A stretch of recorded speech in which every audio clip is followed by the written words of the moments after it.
Hello বন্ধুরা, good evening. সবাইকে কেমন আছো তোমরা? আশা করছি সবাই খুব ভালো আছো। আর আমাকে কেমন লাগছে শাড়ি পরে কমেন্টে বলবে। আমি কিন্তু আজ তাড়াতাড়ি স্নান করে রেডি হয়ে নিয়েছি দুপুরে রান্না করব বলে।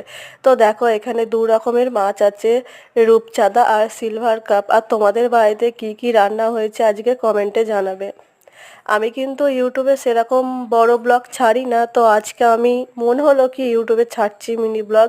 তো আমি তো সেরকম ইউটিউবে শর্ট ভিডিওই ছাড়ি। তোমাদের কীরকম কী ভিডিও ভালো লাগে অবশ্যই আমাকে বলবে। আর তোমাদের আশীর্বাদে কিন্তু আমার 200টা সাবস্ক্রাইবের কাছাকাছি কমপ্লিট হতে চলেছে।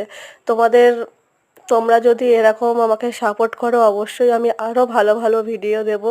তো তোমরা সবাই ভালো থেকো, সুস্থ থেকো। আমার ভিডিও ভালো লাগলে অবশ্যই লাইক কমেন্ট শেয়ার করবে। আর ইউটিউবটা সাবস্ক্রাইব করে দেবে। ইনস্টাগ্রামে আমার মিতালি মণ্ডল, ফেসবুকে মিতালি ঘোষ নাম আছে, প্লিজ সাবস্ক্রাইব।